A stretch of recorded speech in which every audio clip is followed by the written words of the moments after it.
Hanif পালোৱান YouTube চেনেললৈ সকলোকে স্বাগতম জনাইছোঁ। আজি মই লৈ আহিছোঁ আপোনালোকৰ বাবে এটা গুৰুত্বপূৰ্ণ ভিডিঅ'টো হ'ল যে চৰকাৰী ঘৰক লৈ এটা নতুন আপডেট আহিছে। যদিহে আপোনালোকে চৰকাৰী ঘৰ পোৱা নাই, তো আপোনালোকে যদি পাব বিচাৰে আপোনালোকৰ জব কাৰ্ড থকাটো বাধ্যতামূলক। তো আপোনালোকৰ যদি জব কাৰ্ড আছে আপোনালোকে চৰকাৰী ঘৰ লাভ কৰিব পাৰিব, আৰু যদি আপোনালোকৰ জব কাৰ্ড নাই আপোনালোকে চৰকাৰী ঘৰ লাভ কৰিব নোৱাৰিব। যদি আপোনাৰ জব কাৰ্ড নাই তো আপোনালোকে জব কাৰ্ডখন কেনেকৈ আবেদন কৰিব পাৰিব, আৰু যদি আপোনালোকৰ অলৰেডি জব কাৰ্ড আছে, নতুন জব কাৰ্ড আছে বা নতুনকৈ বনাইছে, তো আপোনালোকে সেই জব কাৰ্ডখন কেনেকৈ ডাউনলোড কৰিব পাৰিব এই ভিডিঅ'টোত মই ষ্টেপ বাই ষ্টেপ দেখুৱাই দিম। গতিকে আপোনালোকে ভিডিঅ'টো অলপো স্কিপ নকৰাকৈ প্ৰথমৰ পৰা শেষলৈকে চাই থাকিব। আৰু যদি মোৰ চেনেলত নতুনকৈ আহিছে মোৰ চেনেলটো প্লিজ ছাবস্ক্ৰাইব কৰি ভিডিঅ'টোত এটা লাইক কৰি দিব, আৰু এই ভিডিঅ'টো লগৰ বন্ধু বান্ধৱীসকলক শ্বেয়াৰ কৰি দিব, যাতে যিসকলে চৰকাৰী ঘৰৰ কাৰণে এপ্লাই কৰিব বিচাৰে সেইসকলে যাতে জব কাৰ্ডটো এপ্লাই কৰিব পাৰে, আৰু যিসকলে নতুনকৈ এপ্লাই কৰিছে সেইসকলে যাতে ডাউনলোড কৰিব পাৰে।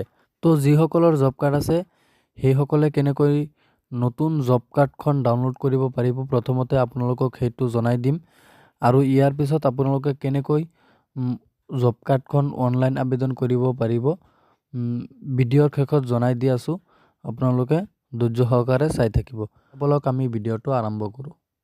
ডেছক্ৰিপশ্যনত লিংক দিয়া হৈ আছে, আপোনালোকে ডেছক্ৰিপশ্যনত ক্লিক কৰি এইটো ৱেবছাইটত আহিব পাৰিব জব কাৰ্ডখন ডাউনলোড কৰিবলৈ হ'লে।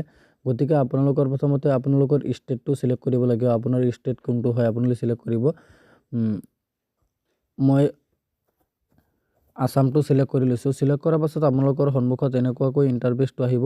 এনেকুৱাকৈ ইণ্টাৰফেচটো অহাৰ পিছত আপোনালোকক ইয়াত চিলেক্ট কৰিব আছে আপোনালোকৰ নিজৰ নিজৰ ষ্টেটটো। মই যিকোনো এখন ষ্টেট মানে চিলেক্ট কৰি আপোনালোকক মই দেখুৱাই দিছোঁ। আপোনালোকে আপোনালোকৰটো মানে আপোনালোকৰ ডিষ্ট্ৰিক্টটো মানে আপোনালোকে চিলেক্ট কৰিব। মই যিকোনো এখন চিলেক্ট কৰি দেখুৱাই দিছোঁ আপোনালোকক। আপোনালোকৰটো আপোনালোকে চিলেক্ট কৰিব। গতিকে মই চিলেক্ট কৰিছোঁ। চিলেক্ট কৰাৰ পাছত আপোনালোকৰ সন্মুখত এনেকুৱাকৈ ইণ্টাৰফেচটো আহিব। এনেকুৱাকৈ ইণ্টাৰফেচটো অহাৰ পিছত আপোনালোকে ছাইডত কি লিখা আছে বা কেনেকৈ আছে আপোনালোকে এইটো অলপ ভালদৰে পঢ়ি চাব। আপোনালোকে কিন্তু ইয়াত বহুতখিনি অপশ্যন পাব, আপোনালোকে অলপ ভালদৰে পঢ়ি চালেই হ'ল। তাৰপিছত আপোনালোকক ইয়াত ব্লক চিলেক্ট কৰিব দিছে। আপোনালোকৰ ফাৰ্ষ্টত দিব আপোনালোকৰ ষ্টেট চিলেক্ট কৰিবলৈ, তাৰপিছত দিব আপোনালোকক ব্লক চিলেক্ট কৰিবলৈ। গতিকে আপোনালোকে মনত ৰাখিব। তাৰপিছত আপোনালোকে ব্লকটো চিলেক্ট কৰিব। ব্লকটো চিলেক্ট কৰাৰ পিছত আপোনালোকে এনেকুৱাকৈ ইণ্টাৰফেচটো পাব। এনেকুৱাকৈ ইণ্টাৰফেচটো পোৱাৰ পাছত আপোনালোকৰ সন্মুখত এনেকুৱাকৈ ইণ্টাৰফেচটো আহিব। এনেকুৱাকৈ ইণ্টাৰফেচটো অহাৰ পিছত আপোনালোকৰ একেবাৰে ছাইডত চাব পঞ্চায়ত বুলি লিখা আছে। আপোনালোকৰ পঞ্চায়তটো চিলেক্ট কৰিব। মই এক্সাম্পলৰ কাৰণে যিকোনো এখন পঞ্চায়তৰ আপোনালোকে জব কাৰ্ডটো ডাউনলোড কৰাৰ কাৰণে আপোনালোকে ইয়াত তলত বহুতো অপশ্যন আছে, আপোনালোকে চব চাব পাৰিব, অলপ ভালদৰে পঢ়ি চাব পাৰিব। গতিকে আপোনালোকে জব কাৰ্ডটো ডাউনলোড কৰিবলৈ হ'লে আপোনালোকৰ 4 নম্বৰটোত যাব লাগিব, জব কাৰ্ড এমপ্লয়মেণ্ট ৰেজিষ্টাৰ। ইয়াত ক্লিক কৰি 4 নম্বৰত যাব লাগিব। যোৱাৰ পিছত আপোনালোকে এনেকুৱা ইণ্টাৰফেচ পাব। চাব লিষ্টটো আহি পৰিছে, আপোনালোকৰ নাম আৰু জব কাৰ্ড নাম্বাৰ আৰু ষ্টেটাছটো আপোনালোকৰ এক্টিভ আছে না ডিএক্টিভ আছে আপোনালোকে চাব পাৰিব। গতিকে মই যিকোনো এখন চিলেক্ট কৰি লৈছোঁ, আপোনালোকে এখন চিলেক্ট কৰি ল'ব। চিলেক্ট কৰি লৈছোঁ। চিলেক্ট কৰাৰ কাৰণে আপোনালোকৰ নাম্বাৰত টিপ দিব লাগিব।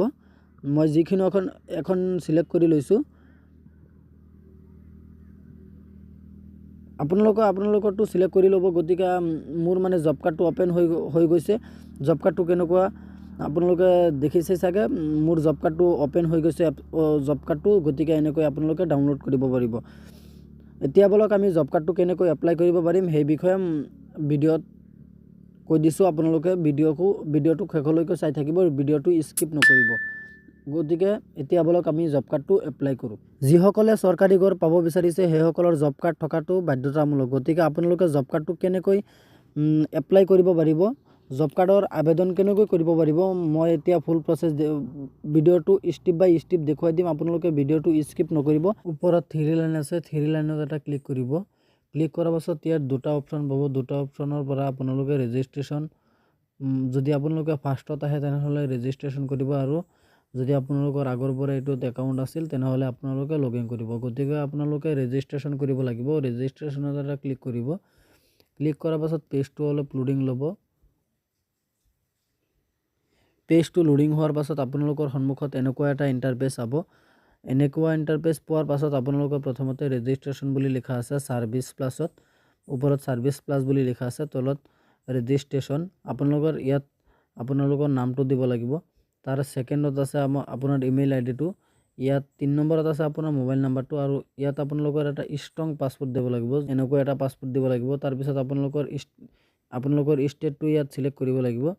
আপোনালোকৰ কোনটো ষ্টেট হয় আপোনালোকে ষ্টেটটো চিলেক্ট কৰিব লাগিব।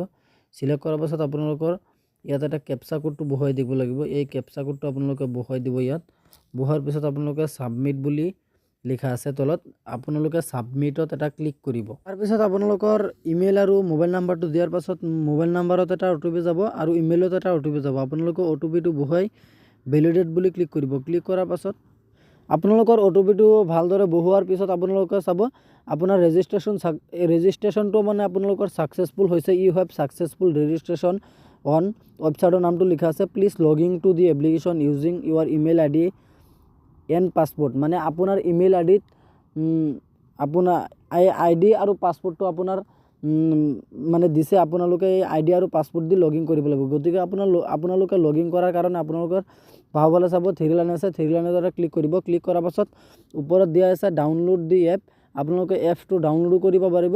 আৰু তলত লিখা আছে নীলা আখৰেৰে লগ ইন, এই লগ ইনত এটা ক্লিক কৰিব। লগ ইনত ক্লিক কৰাৰ পাছত আপোনালোকৰ পেজটো অলপ লোডিং ল'ব। লগ ইনত ক্লিক কৰাৰ পাছত আপোনালোকৰ সন্মুখত এনেকুৱা এটা ইণ্টাৰফেচ পাব। এনেকুৱা ইণ্টাৰফেচ পোৱাৰ পাছত আপোনালোকৰ ওপৰত লিখা আছে লগ ইন আইডি, তলত পাছপোৰ্ট। আপোনালোকে ইয়াত লগ ইন আইডি মাৰিব আৰু তলত পাছপোৰ্টটো মাৰিব। মাৰাৰ পাছত আপোনালোকে কেপচাটো মাৰিব। কেপচাটো মাৰাৰ পাছত আপোনালোকৰ ভেৰিফিকেশ্যন কোডটো আহিছে, ইয়াত এটা সেইটোত ক্লিক কৰিব। ক্লিক কৰাৰ পাছত আপোনালোকৰ সন্মুখত এনেকুৱাকৈ ইণ্টাৰফেচটো আহিব। এনেকুৱাকৈ ইণ্টাৰফেচটো অহাৰ পিছত আপোনালোকে ইয়াত চাব alternatively you can also' verify you email ID by clicking the following link. এই লিংকত আপোনালোকে ক্লিক কৰিব। ক্লিক কৰাৰ পাছত আপোনালোকৰ সন্মুখত এনেকুৱাকৈ ইণ্টাৰফেচটো পাব। এনেকুৱাকৈ ইণ্টাৰফেচটো পোৱাৰ পাছত আপোনালোকৰ ইয়াত ওপৰত লিখা আছে service plus email already verified. আপোনালোকে ইয়াত লগ ইন বুলি লিখা আছে, এই লগ ইনত এটা ক্লিক কৰিব। লগ ইনত আপোনালোকে ক্লিক কৰাৰ পাছত আকৌ আপোনাৰ পুনৰ সেইটো পেজলৈ লৈ আহিব। আপোনালোকক ইয়াত মানে অলপ সময় যিটো কৰিছোঁ এইটো আপোনালোকে ৰেজিষ্ট্ৰেশ্যন কৰিছোঁ, এতিয়া আপোনালোকে লগ ইন কৰিব। লগ ইন কৰাৰ পাছত আপোনালোকে তাৰপাছত সেইটোত যাব পাৰিব। আপোনালোকে লগ ইনত ক্লিক কৰিব। ইমেইলৰ পৰা আইডি আৰু পাছপোৰ্টটো অনাৰ পিছত আপোনালোকে ইয়াত আইডিটো মাৰিব আৰু ইয়াত পাছপোৰ্টটো মাৰিব। মাৰাৰ পিছত আপোনালোকে ইয়াত কেপচাটো মাৰিব। আপোনালোকে ভালদৰে কেপচা কোডটো বহুৱাৰ পিছত আপোনালোকে লগ ইন বুলি লিখা আছে, এই লগ ইনত এটা ক্লিক কৰিব। লগ ইন কৰাৰ পাছত আপোনালোকৰ সন্মুখত এনেকুৱাকৈ ইণ্টাৰফেচটো আহিব। এনেকুৱা ইণ্টাৰফেচ অহাৰ পিছত আপোনালোকৰ ছাইডত চাব কাউণ্টিং লাগি আছে। আপোনালোকে কাউণ্টিঙৰ লগত আপোনালোকৰ 3 লাইন এটা আছে, 3 লাইনত এটা ক্লিক কৰিব। ক্লিক কৰাৰ পাছত দিয়া আছে মেনেজ প্ৰফাইল। 2 নম্বৰত apply for service. Apply for service যিটোত লিখা আছে এইটোত আপোনালোকে চাব। চোৱাৰ পিছত আপোনালোকে ছাৰ্ভিচটো আপোনালোকৰ চাব পাৰিব কি কি ছাৰ্ভিচ আছে। তাৰপিছত 3 নম্বৰত লিখা আছে ভিউ ষ্টেটাছ অফ এপ্লিকেশ্যন, ইয়াত এটা ক্লিক কৰিব। ক্লিক কৰাৰ পাছত আপোনালোকৰ 2 নম্বৰত যাব লাগিব। প্ৰথমতে লিখা আছে ট্ৰেক এপ্লিকেশ্যন ষ্টেটাছ, ইয়াতো আপোনালোকে ক্লিক কৰি চাব পাৰিব। চোৱাৰ পিছত আপোনালোকৰ ডেট ছেট আপোনালোকে দি দিব।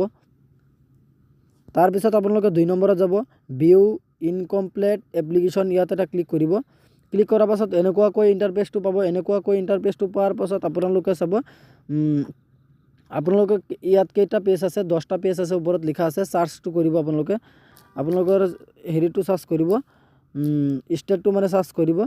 চিৰিয়েল নং, ছাৰ্ভিচ, এপ্লিকেশ্যন ষ্টেটাছ, একশ্যন কি আছে আপোনালোকে চব চিলেক্ট কৰিব। চিৰিয়েল নম্বৰটো আপোনালোকে দিব, ছাৰ্ভিচ নেমটো দিব, এপ্লিকেশ্যন ৰেফাৰেঞ্চ আইডিটো দিব, ষ্টেটাছটো দিব, একশ্যনটো দিব। এইখিনি আপোনাৰ মানে এই 48 ঘণ্টাৰ ভিতৰত আপোনাৰ ইমেইলত পঠিওৱা হৈছে। আপুনি তাৰ পৰা চাই ইয়াত লিখি দিব আৰু তাৰপিছত আপোনালোকৰ পে'মেণ্ট এটা কৰিব লাগিব। 1000 টকা এটা পে'মেণ্ট কৰিব, কৰাৰ পিছত আপোনালোকৰ হৈ যাব। গতিকে মোৰ ভিডিঅ'টো যদি ভাল লাগে ভিডিঅ'টোত এটা লাইক কৰি চেনেলটো ছাবস্ক্ৰাইব কৰি দিব।